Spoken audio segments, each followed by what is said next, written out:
Olá, meus amigos, olá, minhas amigas do Legislação Integrada, aqui quem fala é o professor Bruno Valente, e a nossa conversa de hoje é sobre o informativo de número 736 do STJ, informativo esse muito interessante, repleto de decisões com muita cara de prova. Antes de começar, fica aquele convite de sempre para você que vem sempre aqui, mas ainda não se inscreveu no canal, seja no Spotify, Deezer, Apple Podcasts, Google Podcasts, YouTube. Fica aquele convite, se inscreve, ativa o sininho para ficar sabendo das notificações, curte o conteúdo e compartilha com os amigos. E fica também aquele convite para você que ainda não nos segue no Instagram, @legislação_integrada, onde também postamos conteúdos jurídicos diariamente. Então, sem mais delongas, vamos começar. O primeiro julgado do dia foi inserido no artigo 44 do Código Penal e se trata, na verdade, da tese repetitiva tema 1102. A tese ficou da seguinte forma: sobrevindo condenação por pena privativa de liberdade no curso da execução de pena restritiva de direitos, as penas serão objeto de unificação com a reconversão da pena alternativa em privativa de liberdade, ressalvada a possibilidade de cumprimento simultâneo aos apenados em regime aberto e vedada a unificação automática nos casos em que a condenação substituída por pena alternativa é superveniente. Então vamos lá, temos muita coisa aqui para poder destrinchar. Vamos aqui para o caso concreto 1. Mévio sofreu duas condenações. Em 1 de 2016, uma condenação por pena convertida em restritiva de direitos, e em 1/12 de 2016, uma condenação por pena privativa de liberdade. Nesse caso, o que deve acontecer? As penas serão objeto de unificação e essa pena que foi convertida em restritiva de direitos, em regra, deve ser reconvertida a uma pena privativa de liberdade. Por que em regra? Porque existe aquela possibilidade de cumprimento simultâneo se a segunda pena for em regime aberto. Então, por exemplo, você imagina que a segunda pena foi em regime aberto e a primeira pena restritiva de direito era uma prestação de serviço à comunidade. É possível o cumprimento simultâneo? É possível. Então, se é possível, em tese não é necessário essa reconversão. Mas, caso seja necessário, então, por exemplo, o indivíduo pegou um regime fechado, ele vai ter como cumprir as duas penas simultaneamente? Não vai. Então, nesse caso, a primeira pena é reconvertida em privativa de liberdade e as duas penas são unificadas. Situação 2. Aqui é o contrário. Em 1 de 2016, o Mévio foi condenado à pena privativa de liberdade e em 1/12 de 2016, ele foi condenado a uma pena restritiva de direitos. Ou melhor, ele foi condenado a uma pena privativa de liberdade que foi convertida em restritiva de direitos. E aí, nesse segundo caso, é possível a reconversão dessa pena restritiva de liberdade, ou melhor, restritiva de direitos em pena privativa de liberdade? Não é possível. Por que não é possível? Porque essa segunda sentença já foi proferida em uma situação em que o histórico do indivíduo já foi analisado e o juiz já decidiu no sentido de proferir uma substituição da pena por restritiva de direitos. Então, ao menos em tese, é de se entender que nesse caso não há que se falar na necessidade de reavaliação, porque acabou de ser avaliada essa substituição. Ademais, veja só o que diz o artigo 44, parágrafo 5º. Sobrevindo condenação à pena privativa de liberdade por outro crime, o juiz da execução penal decidirá sobre conversão, podendo deixar de aplicá-la se for possível ao condenado cumprir a pena substitutiva anterior. Ou seja, esse artigo, o artigo 44, parágrafo 5º, ele trata dessa hipótese 1, em que a primeira pena era restritiva de direitos e a segunda era privativa de liberdade. Não trata da hipótese 2. E aí não é possível dar uma interpretação mais ampla do que aquela que decorre da análise do texto da lei para trazer um prejuízo ao indivíduo. Portanto, essa segunda interpretação não é viável. O segundo julgado do dia foi inserido no Estatuto dos Militares, Lei número 13954 de 2019, e também uma tese repetitiva, tema 1106. O militar de carreira ou temporário, este último antes da alteração promovida pela Lei 13954 de 2019, diagnosticado como portador do vírus HIV, tem direito à reforma ex officio por incapacidade definitiva para o serviço ativo das Forças Armadas, independentemente do grau de desenvolvimento da Síndrome de Imunodeficiência Adquirida, SIDA/AIDS. Porém, sem a remuneração calculada com base no soldo correspondente ao grau hierárquico imediatamente superior ao que possuía na ativa, se não estiver impossibilitado total ou permanentemente para qualquer trabalho, na forma do artigo 110, parágrafo 1º da Lei 6880 de 1980. Veja bem, primeiro ponto aqui. O indivíduo militar de carreira ou temporário foi diagnosticado com HIV. Ele tem direito a ser reformado? Tem, ele tem direito à reforma. Esse é o primeiro ponto. Segundo ponto, em alguns casos, quando o militar é reformado, ele tem direito a receber a sua remuneração de acordo com o grau hierárquico imediatamente superior ao que ele possuía na ativa. O qual é um desses casos? É o do 110, parágrafo 1º, lá da Lei 13954. Aplica-se o disposto neste artigo aos casos previstos nos itens 3, 4 e 5 do artigo 108, quando verificada a incapacidade definitiva, for o militar considerado inválido, isto é, impossibilitado total e permanentemente para qualquer trabalho. E aí, em relação a esse ponto, o STJ decidiu aqui que não existe uma relação de automaticidade. Para que ele tenha direito a receber uma remuneração do grau hierárquico superior ao dele, é necessário demonstrar que ele está impossibilitado total e permanentemente para qualquer trabalho. Então, foi diagnosticado com HIV, tem direito à reforma? Tem direito à reforma, ponto. A remuneração, aí você vai ter que olhar se ele está ou não impossibilitado total e permanentemente para qualquer trabalho. Se estiver, ele vai poder receber essa remuneração de acordo com o grau hierárquico imediatamente superior ao que ele tinha enquanto estava na ativa. Em caso contrário, não, aí ele recebe de acordo com o grau hierárquico dele quando estava na ativa.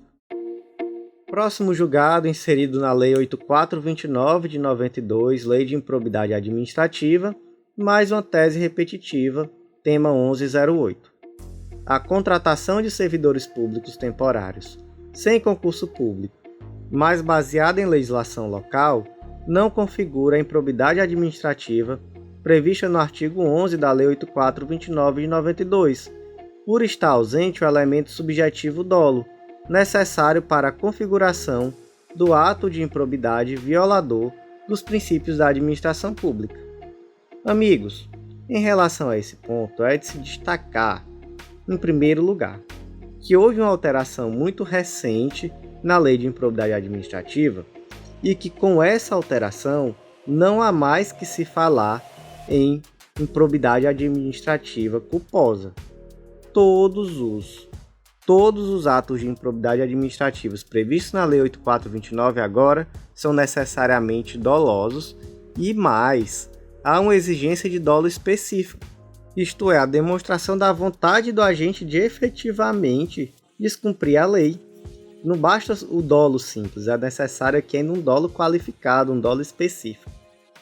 E aí, esse julgado, ele distingue de uma forma muito clara o que é uma ilegalidade do que é uma improbidade. Veja só, não se pode confundir improbidade com simples ilegalidade, porquanto a improbidade é ilegalidade tipificada e qualificada pelo elemento subjetivo da conduta do agente, sendo indispensável para a sua caracterização dolo, para a tipificação das práticas descritas nos artigos 9 e 11 da Lei 8.429.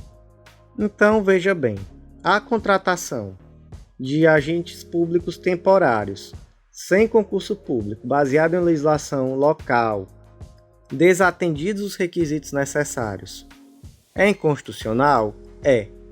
É ilegal? É. É um ato de improbidade? Não necessariamente. Então, é isso que esse julgado busca distinguir. Lembre-se sempre dessa frase: ilegalidade não é sinônimo de improbidade. Improbidade é uma ilegalidade qualificada, já que é uma ilegalidade que está prevista especificamente na Lei 8.429 e que necessariamente deve haver um elemento subjetivo doloso e dolo específico. Próximo julgado do dia, inserido na Lei 8.213, Lei dos Planos de Benefícios da Previdência Social, mais uma tese repetitiva, tema 1070.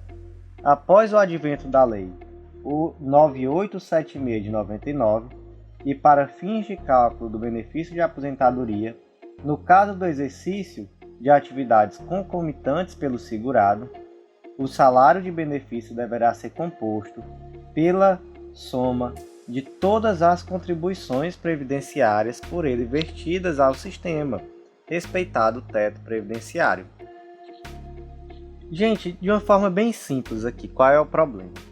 O problema é que a redação original da Lei 8.213 dizia que o salário-benefício do aposentado era a média das 36 maiores contribuições, dos 36 maiores salários de contribuição, dentro do limite dos últimos 48 meses de vida contributiva do segurado. Então você imagina, o indivíduo passou toda a vida dele contribuindo com um salário mínimo. E aí, quando estava faltando 48 meses para ele se aposentar, isso é 4 anos, ele conversa com um amigo dele que tem uma empresa, esse amigo assina a carteira dele ali de forma fraudulenta e ele começa a contribuir com mais 4 salários mínimos. E aí, durante esse período aí de 36, 48 meses, ele contribuiu concomitantemente com o salário mínimo mais 4, ou seja, com 5. E aí, como era que ficaria a média de contribuição dele? Ficaria a soma dos dois. E ele se aposentaria com um salário de benefício muito maior do que aquilo que ele contribuiu durante toda a vida. Ou seja, a vedação do cômputo simultâneo de contribuições tinha por objetivo proteger a Previdência Social de eventuais fraudes, de eventuais artifícios com o objetivo de aumentar os benefícios. Acontece que desde as alterações, primeiramente lá com a Lei 9876 de 99, posteriormente com a Lei 10666 de 2003, essa forma de cálculo do salário-benefício mudou e hoje leva em consideração todo o histórico do indivíduo. Então, não existe mais esse motivo para o qual, ou melhor, esse motivo pelo qual se proibia esse cômputo simultâneo de benefícios. Agora, então, como leva em consideração todo o histórico, nada mais justo do que nos períodos em que houve contribuição simultânea, todas elas sejam consideradas para efeitos de definição do salário-contribuição. E aí, naturalmente, só uma observação final constante da tese, que o salário-contribuição, ou melhor, desculpe, o salário-benefício, ele vai ter que respeitar o teto da Previdência Social. Isso daí, ok, todo mundo já sabe. Próximo julgado do dia inserido no Código Penal, e o destaque ficou da seguinte forma: a mera afirmação de que o denunciado ocupa cargo de desembargador é insuficiente para a incidência da causa de aumento de pena prevista no artigo 327, parágrafo 2º do Código Penal. Em primeiro lugar, onde é que está esse artigo 327? Ele está lá no capítulo que trata sobre os crimes da administração pública, ou melhor, lá no título, no capítulo que trata sobre os crimes praticados por funcionário público contra a administração em geral. E aí, esse artigo 327 traz uma definição de quem é servidor público. Considera-se servidor público, funcionário público, dá na mesma, para os efeitos penais, quem, embora transitoriamente sem remuneração, exerce cargo, emprego ou função pública.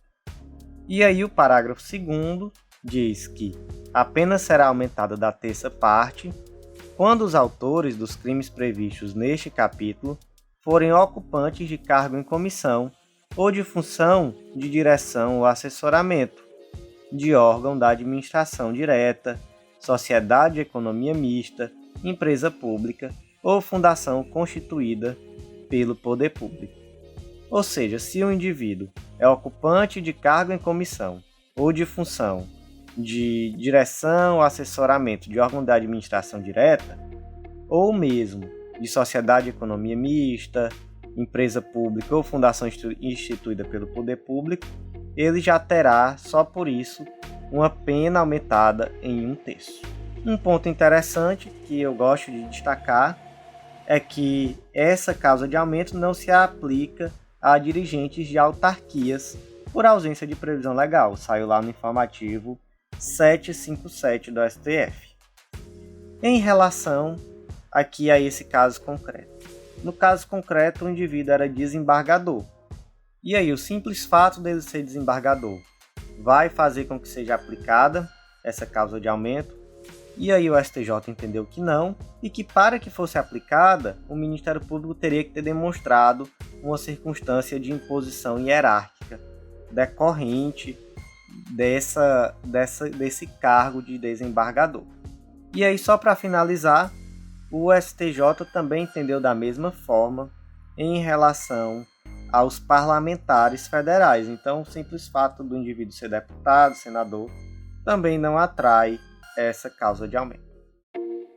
O próximo julgado do dia foi inserido no artigo 70, parágrafo 4º do Código de Processo Penal, e o destaque ficou da seguinte forma: no crime de estelionato, não identificadas as hipóteses descritas no artigo 70, parágrafo 4º do Código de Processo Penal, a competência deve ser fixada no local onde o agente delituoso obteve, mediante fraude, em benefício próprio ou de terceiros, os serviços custeados pela vítima.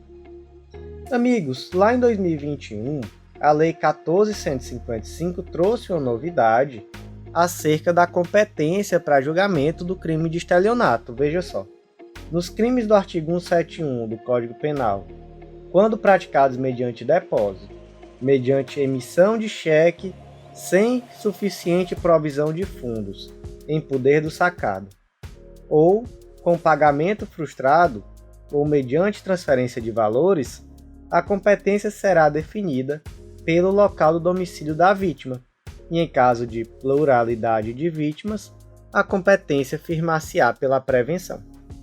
Por que isso é uma novidade? Porque, por exemplo, em relação ao depósito frustrado, antes da Lei 14.155, a competência era do juízo onde se aferiu a vantagem ilícita em prejuízo da vítima, o local onde estava a conta que recebeu os valores. Já depois da Lei 14.155, a competência passou a ser o local do domicílio da vítima. Em relação ao estelionato praticado mediante emissão de cheque sem provisão de fundos, também há uma novidade. Antes da Lei 14.155, a competência era o local onde houve a recusa no pagamento do cheque. Já agora, a competência também é o juízo do domicílio da vítima. Inclusive, essa inovação legislativa superou duas súmulas, a súmula 244 do STJ e a súmula 521 do STF. Ocorre que essa inovação legislativa só trouxe 4 situações em que a competência vai ser o local de domicílio da vítima. Quais são? Estelionato mediante depósito, mediante emissão de cheque sem provisão de fundos em poder do sacado, mediante pagamento frustrado ou mediante transferência de valores. Em qualquer outra situação, qual é a competência?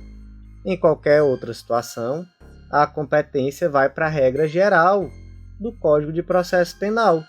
É o local da consumação, no caso do crime consumado, ou o local em que foi praticado o último ato executório, no caso de tentativa. Então, o que essa tese diz é basicamente isso. Essa regra continua sendo aplicada ao crime de estelionato. Só será aplicado a regra específica do artigo 70, parágrafo 4º, pela nova redação da Lei 14.155, nesses casos específicos previstos na nova lei. Próximo julgado do dia inserido lá no Código de Defesa do Consumidor, por se tratar de um caso que trata de execução de sentença coletiva, e o destaque ficou da seguinte forma: o início da execução da sentença proferida em ação coletiva, referente à obrigação de fazer, em regra não influi no prazo prescricional da execução da obrigação de pagar, salvo se reconhecida a dependência da decisão transitada em julgada ou no juízo da execução. Então, por exemplo, vamos aqui para um caso concreto adaptado. Imagina que foi proposta uma ação coletiva e nessa ação coletiva se procurava o pagamento de um adicional aos servidores. Essa ação foi julgada procedente e foi dado início à execução coletiva. Nessa execução, tanto havia ali uma obrigação de pagar, referente aos retroativos, como havia uma obrigação de fazer, referente à implementação do pagamento desse adicional. E aí suponha que o advogado deu início à execução tão somente em relação à obrigação de fazer. Pergunta-se: esse ato de dar início à execução da obrigação de fazer interrompe o prazo para a execução da obrigação de pagar? E a resposta é não. Em regra, não. Tem alguma exceção? Tem. Veja só. Excepciona-se a regra nas hipóteses em que a própria decisão transitada em julgado ou o juízo da execução reconheça que a execução de um tipo de obrigação dependa necessariamente da prévia execução de outra espécie de obrigação. Não sendo esse o caso, não é possível dizer que a propositura da execução de uma obrigação interrompa o prazo para outra. E aqui, nesse caso concreto, se entendeu que estava-se diante exatamente dessa exceção. Por quê?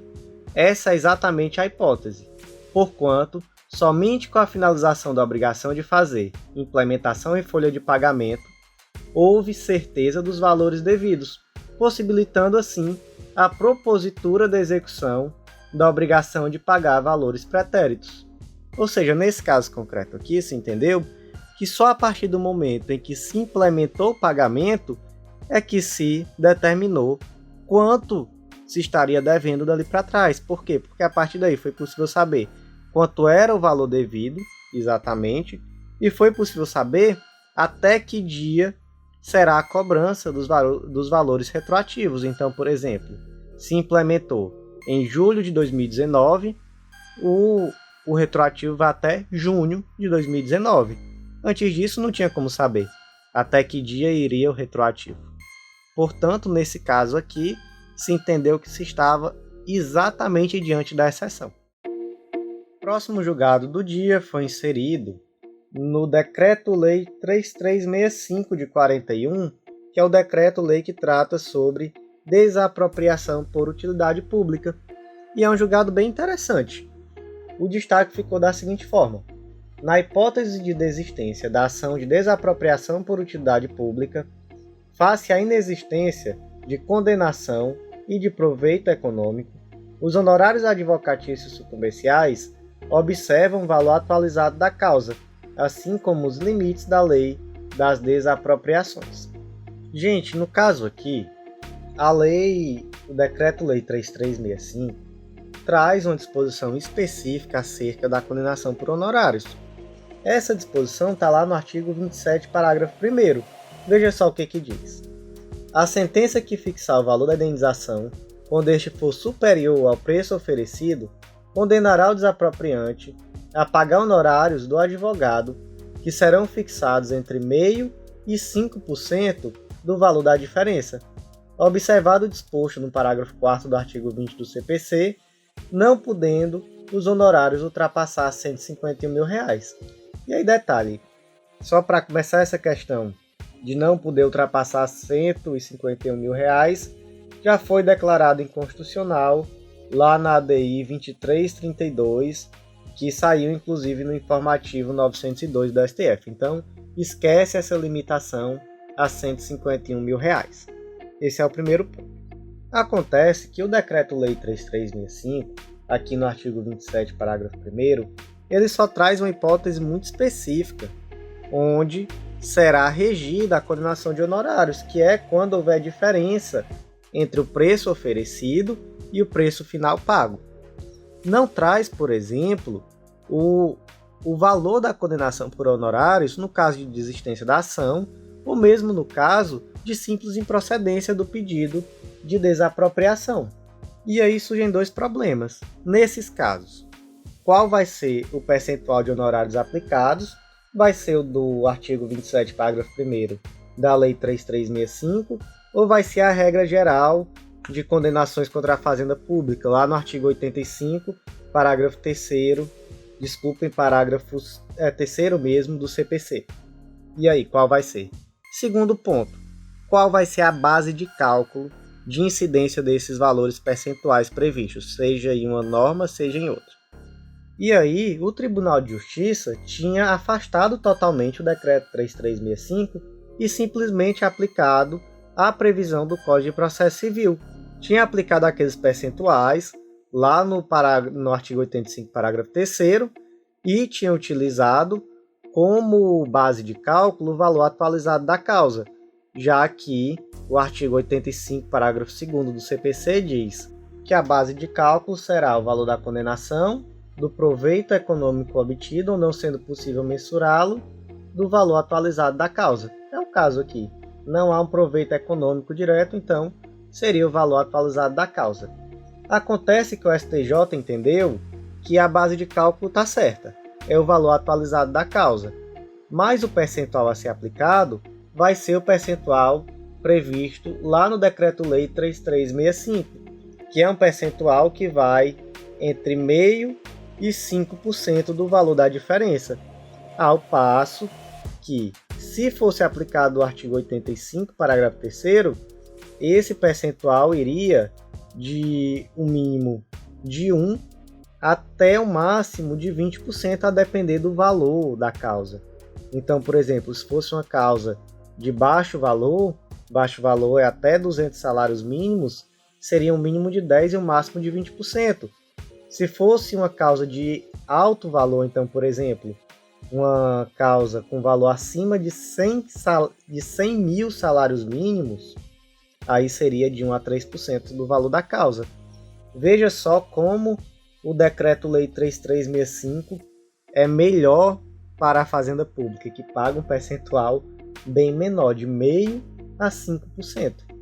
Portanto, houve desistência ou mesmo improcedência do pedido de desapropriação por utilidade pública, como é que se vai fixar os honorários de sucumbência?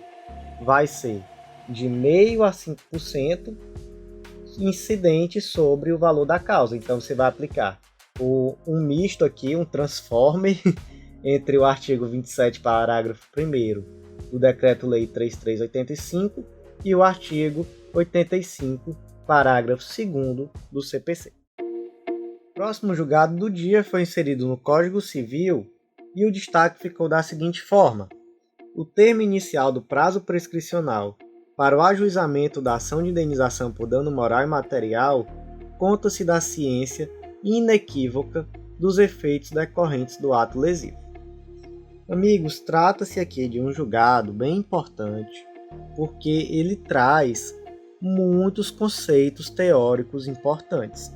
Muitos mesmo. Eu recomendo demais que vocês façam a leitura desse julgado no material escrito, porque é um julgado que você lê e vê, poxa, isso aqui é uma aula. A ministra Nancy Andrighi aqui deu aula ao fazer esse julgado e trouxe vários conceitos que não são da nossa prática cotidiana, muitas vezes. Nós, às vezes, não temos muita familiaridade, exposições teóricas, inclusive, e por isso é muito importante a leitura. Então vamos lá. Primeiro ponto aqui, ou melhor, o grande ponto aqui é determinar qual é o prazo prescricional, qual é o início do prazo prescricional de uma pretensão compensatória de danos morais. E aí, a ministra começa aqui nesse julgado fazendo uma distinção entre direito subjetivo e pretensão. O que é a pretensão? A pretensão é a possibilidade de exigir um comportamento, seja positivo ou negativo, em relação a outra pessoa. A pretensão não necessariamente surge junto com o direito subjetivo. É possível que você já tenha um direito subjetivo, mas que você ainda não tenha uma pretensão. Qual o melhor exemplo disso? São os direitos sob condição suspensiva. Então, esse direito já existe, você tem um direito subjetivo, mas você ainda não tem pretensão, então você ainda não pode exigir aquele direito. E aí, tem até um termo interessante que ela utiliza aqui, que ela diz, olha, a pretensão é o direito subjetivo posto em uma relação dinâmica. Enquanto o direito subjetivo é estático, a pretensão é dinâmica. Há aqui uma exigibilidade. Então, primeiro conceito aqui, bem bacana, conceito muito interessante. Outro ponto interessante é a noção de que a pretensão surge com a violação do direito e se exaure com a prescrição. Então, o termo inicial da pretensão é a violação do direito, o termo final é a prescrição. A prescrição fulmina a pretensão. Próximo ponto interessantíssimo do julgado. Aí ele passa a trazer um debate acerca da teoria da actionata. Que teoria é essa? É uma teoria que tem algum respaldo na jurisprudência do Brasil, especialmente STF, STJ, e essa teoria se divide em duas vertentes. A vertente objetiva, segundo a qual o termo inicial da prescrição só se inicia a partir do momento em que o indivíduo tem a possibilidade de buscar a satisfação desse direito. Ou seja, a partir do momento que ele pode exigir. E aí, é certo que essa teoria pode trazer eventuais injustiças, mas essas injustiças são mitigadas ou temperadas pelas regras de suspensão, interrupção e de impedimento dos prazos prescricionais. Por outro lado, a vertente subjetiva, ela traz uma necessidade a mais para o início do prazo prescricional, que é aquele conhecimento de elementos essenciais relativos ao direito pelo seu titular. Então, por exemplo, é um indivíduo que foi atropelado, mas ele não sabe quem o atropelou. Enquanto ele não descobre quem é que o atropelou, ele não terá um prazo prescricional correndo para propor uma ação. Entendeu? Então exige ali algo a mais. Essa teoria, ela é aplicada pelo STJ, pelo STF de forma excepcional.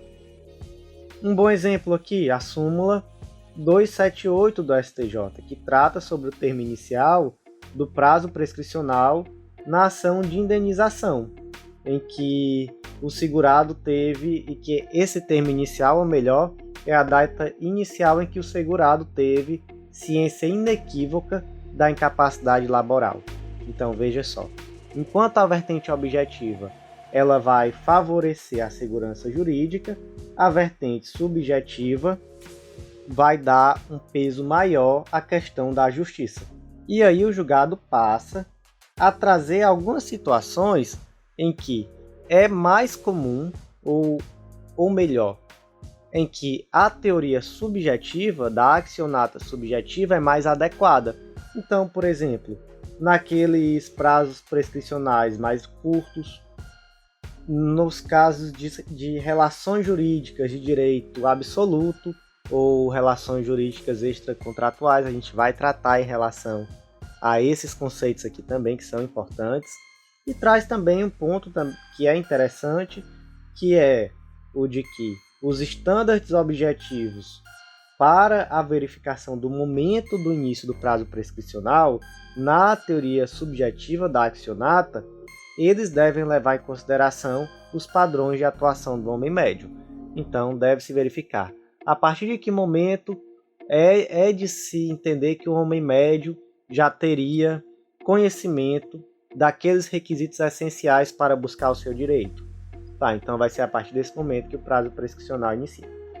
Mas aqui vamos tratar desse conceito que eu falei agora há pouco, das relações jurídicas de direito relativo e relações jurídicas de direito absoluto.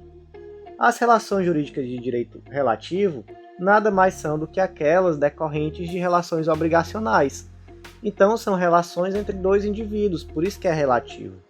É um negócio jurídico entre os dois indivíduos. Então aqui, por exemplo, você vai ter o inadimplemento, a mora, o adimplemento errado, enfim. Nesses casos, normalmente, é mais adequado falar na aplicação da teoria da accionata objetiva. Porque aqui você já sabe quem é que está lhe devendo, né? Eu tenho um contrato com a empresa tal descumpriu. Já sei quem é, já tenho ali todos os requisitos, então não tem muito o que se falar quem é o autor do dano. Todo mundo sabe, foi um contrato descumprido. Era uma relação jurídica de direito relativo. Já as relações jurídicas de direito absoluto, elas estão ligadas a direitos reais ou de direitos de personalidade. Então são aqueles direitos que são oponíveis erga omnes, ou seja, oponível a todo mundo, e em que há um dever geral de abstenção em relação a, de alguma forma, ir de encontro a esses direitos. Então aqui se trata da responsabilidade civil extracontratual, resumindo. São palavras diferentes para conversar sobre coisas muito parecidas. Aqui é a responsabilidade civil extracontratual. Maria estava dirigindo, veio um cidadão desconhecido, bateu no carro dela, esse carro acabou causando um acidente muito grave, Maria ficou muito tempo debilitada, mas ela não sabe quem foi que bateu no carro dela. E aí, quando é que vai surgir o prazo prescricional? Vai ser no dia que conseguiram acessar uma câmera de segurança, e nessa câmera de segurança conseguiram a placa do carro que bateu e conseguiu se descobrir quem era o proprietário do carro. Então pronto, a partir desse dia começou o prazo prescricional. Tá percebendo como são situações diferentes?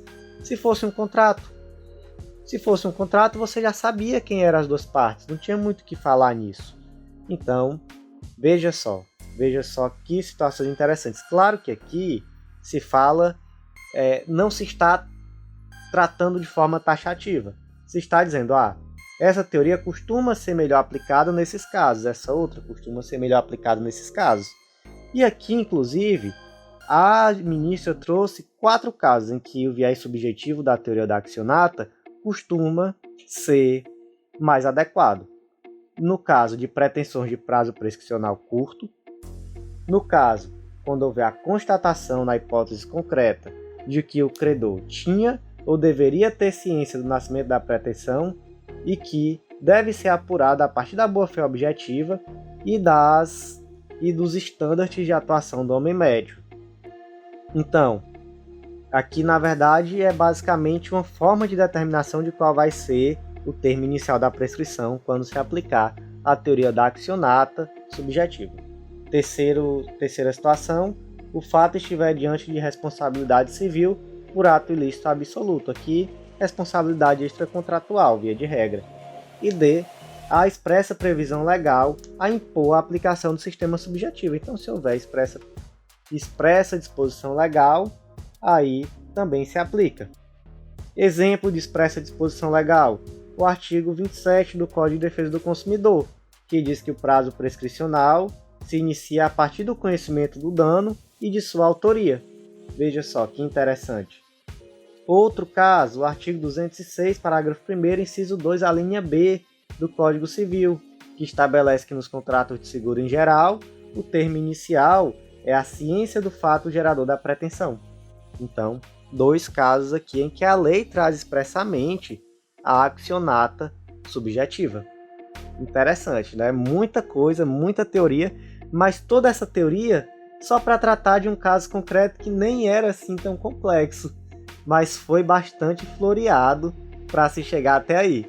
Caso concreto, Joãozinho descobriu um belo dia que ele passou anos sendo funcionário fantasma no gabinete de um determinado deputado. Depois de muito tempo ele descobriu. Ele nunca recebeu R$1, foi uma fraude, foi um golpe. Quem recebeu o dinheiro era o deputado. E aí o que ele fez? Ele propôs uma ação de indenização por danos morais. E aí o deputado disse, não, tá prescrito isso daqui, você nem é mais funcionário fantasma hoje. Isso aqui já tá com 10 anos que aconteceu. Aí ele disse, Joãozinho, não, moço, mas espera ainda. Como era que eu ia saber? Aí ele disse, era só botar seu nome no Google. Você ia lá, procurava se você era funcionário fantasma de alguém. E aí Joãozinho mais uma vez retrucou. Mas moço, quem é que faz isso? Qual é o sentido de você achar que eu vou ficar procurando no Google se eu sou funcionário fantasma? Botando meu nome no Google para ver o que aparece? Isso não faz sentido. Eu descobri um certo dia por acaso. Até então não sabia. E aí? Qual a teoria aplicável aqui? E o STJ entendeu que é a teoria da accionata subjetiva. Então, o termo inicial da prescrição só iniciou no dia que Joãozinho descobriu que era funcionário fantasma do gabinete do deputado. Próximo julgado do dia, inserido na Lei 4591 de 64, que é a Lei dos Condomínios e Edificações e das Incorporações Imobiliárias. Destaque ficou da seguinte forma: não é cabível a adjudicação compulsória de imóvel pelos promitentes compradores de unidades autônomas adquiridas de incorporadora não titular do domínio do terreno e sem o devido registro do memorial de incorporação no cartório de registro de imóveis. Gente, o artigo 32 da Lei 4591 traz várias obrigações e direitos do incorporador imobiliário. E dentre essas obrigações tem uma obrigação muito básica, que é a de fazer o registro dos documentos em cartório, o registro dos documentos referentes à incorporação imobiliária. Então, o memorial da incorporação ele deve ser necessariamente arquivado. E o incorporador não pode negociar essas unidades autônomas. Então, que são as unidades autônomas? São os imóveis, né? Então, as casas, os lotes, os apartamentos, sem que antes haja esse arquivamento. E aí existe um direito previsto também na Lei 4591, que é o direito de adjudicação compulsória. O que é essa adjudicação compulsória? É a obrigatoriedade, é a ação que você propõe para obrigar o incorporador a lhe passar a propriedade daquele terreno. Então, por exemplo, para lhe passar a documentação. Qual foi o problema aqui no caso concreto? O problema é que sequer existia o registro do memorial de incorporação desse empreendimento no cartório de registro de imóveis.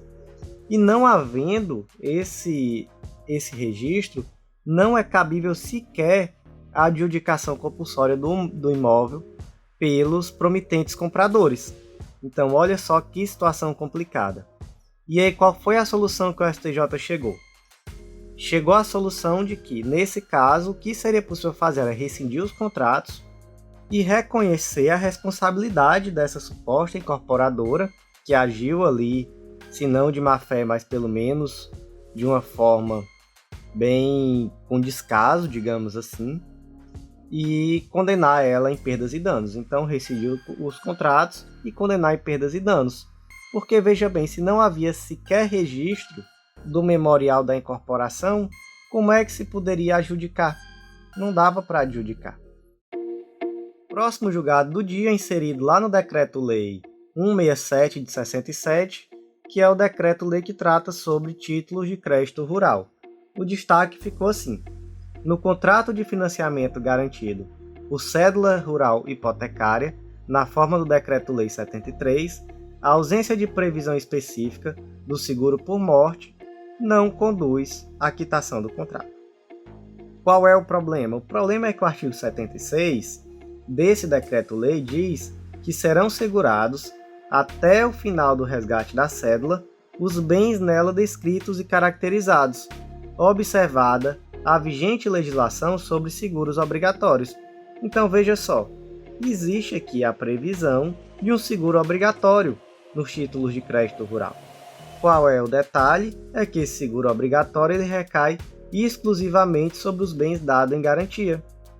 Então, por exemplo, há um título de crédito rural e a garantia é a safra daquele determinado ano. Então, nesse caso, caso haja algum problema com essa safra, haverá um seguro que irá garantir esse pagamento. Ocorre que isso não se confunde com o seguro relativo ao falecimento, à morte do devedor. Então, se o devedor morre, não há um seguro, pelo menos não há um seguro obrigatório que vai conduzir à quitação daquela obrigação. Pode haver um seguro? Pode, só que é um seguro facultativo. Então, se naquele caso concreto esse seguro tiver sido celebrado, ok. Se não, não haverá a quitação do contrato. O próximo julgado do dia foi inserido na Lei 11.343 de 2006, a Lei de Drogas, e o destaque ficou da seguinte forma: a ausência de regulação do órgão competente acerca do procedimento de avaliação técnica quanto ao preenchimento dos requisitos de autorização do cultivo e colheita de cannabis sativa para fins medicinais não pode ser suprida pelo Poder Judiciário. O que é que diz o artigo 2º, parágrafo único da Lei de Drogas? Pode a União autorizar o plantio, a cultura e a colheita dos vegetais referidos no caput desse artigo exclusivamente para fins medicinais ou científicos, em local e prazo determinados, mediante fiscalização, respeitadas as ressalvas supramencionadas. E aí temos uma situação relativa à maconha medicinal. Nesse caso, no caso da maconha medicinal, que é aqui no caso cultivo e colheita da cannabis sativa, foi requerido ao Poder Judiciário que suprisse a ausência de uma regulamentação específica que não foi realizada pela União nos termos do artigo 2º, parágrafo único. E aí o que o Judiciário disse? Que ele não pode suprir essa ausência de regulamentação. E aí, veja só o finalzinho do julgado. Com efeito, incumbe ao interessado, em caso de demora na apreciação ou de indeferimento do pedido, conduzir a questão ao Poder Judiciário por meio da via própria na jurisdição civil. Ou seja, cabe primeiro requerer à Anvisa que faça essa análise, que traga um regulamento específico sobre o tema, e tão somente após esse requerimento e após haver um indeferimento do pedido, ou pelo menos uma demora na apreciação, aí é que é possível ir ao Poder Judiciário para tratar ou dessa indeferimento, e aí deve-se trazer uma argumentação possível para questionar, ou da demora. Não havendo tudo isso, não é possível simplesmente o Judiciário suprir, passar por cima, digamos assim, da Anvisa e querer regulamentar esse tipo de situação. O último julgado do dia inserido na Constituição Federal, e o destaque ficou da seguinte forma: um indulto ao Instituto da Execução Penal, não se estendendo os benefícios da norma instituidora aos presos cautelarmente com direito à detração penal. E aqui esse julgado está tratando especificamente do Decreto de Indulto de 1997, o Decreto 9246. E aqui qual foi a conclusão? Foi a de que o Decreto de Indulto ele vai ser aplicado àqueles indivíduos que estão cumprindo prisão-pena, ou seja, aquela prisão definitiva que estão em execução penal, e não aqueles indivíduos que estão cautelarmente presos, ainda que exista em relação a esses indivíduos o direito à detração penal. Portanto, se o indivíduo está tão somente cumprindo a prisão cautelar, não é possível ser aplicado a ele o decreto de indulto. Então, meus amigos, por hoje foi isso. Eu agradeço muito a você que ouviu até o final. Faço aquele convite de sempre para você que ainda não conhece o Clube da Lei, nosso clube de membros. Acesse legislaçãointegrada.com.br e vem conhecer esse clube que te dá um acesso ilimitado a todos os planos de leitura e te dá também a possibilidade de um estudo contextualizado de lei seca e jurisprudência.